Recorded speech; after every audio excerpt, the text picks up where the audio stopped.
నువ్వు మాట్లాడావనుకో ఇలా వదిలేస్తా. వద్దు వద్దు వద్దు వద్దు. వెనకెళ్దామా చెప్పు. వెనకెళ్దామా? అలా చేస్తావా? ఎలా? ఆగు 1 2 3 స్లోగా రిలీజ్ చేయి. ఓకే. పడుతుంది.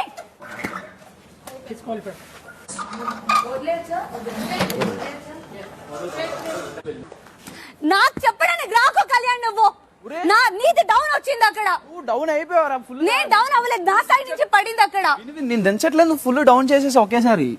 నేను దించుదా అనే లోపల నువ్వు దింపేసావు మొత్తం లూజ్ లా పైదలు పడింది. ఏ చోట చూడు, నా సైడ్ పడింది అని అంటే నువ్వు పైకి ఇది చేసావు. నేను పైకి ఎత్తలేదు, నేను స్లో.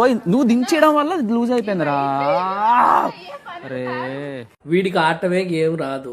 మళ్ళీ వీడు సజెషన్ అనమాట. నిజంగా ఈ గేమ్ లో తనుజ ఓడిపోవటానికి గల కారణం వీడి వల్లే ఓడిపోయింది. వీడి కింద పెద్ద తెలిసినట్టుగా ఫీల్ అయిపోయి, అవును నేను చెప్పినట్టు విను, అసలు ఫస్ట్ చీదర పెట్టిస్తాడు మనిషికి. ఇప్పుడు అక్కడ నువ్వు మాట్లాడితే నేను వదిలేసి వెళ్ళిపోతానని అంత క్లారిటీగా చెప్పినప్పుడు కూడా ఒక మనిషి వినాలి కదా. విని తను చెప్పింది ఆటమో లేదంటే ఇద్దరు అలాగే ఉండటం చేయాలి. వీడేదో పెద్ద వీడికి అంత తెలుసు అన్నట్టుగా ఫీల్ అయిపోయి అక్కడ ఉన్న గేమ్ ను పోగొట్టాడు. డౌన్ చేయి అని చెప్పింది వీడే. సో అక్కడ డౌన్ చేసినప్పుడు ఒక మనిషిని డౌన్ చేయమని అడిగాడు. సో ఆ మనిషి డౌన్ చేస్తున్నప్పుడు ఆటోమేటిక్ గా నీ వైపు కూడా నువ్వు కూడా డౌన్ చేయాలి. నువ్వు అలాగే ఉంచి తనని డౌన్ చేయమంటే సరే అవతల వ్యక్తి డౌన్ చేస్తారు, అప్పుడు పడిపోవా? ఎగ్జాక్ట్లీగా పడిపోద్ది కంపల్సరీగా.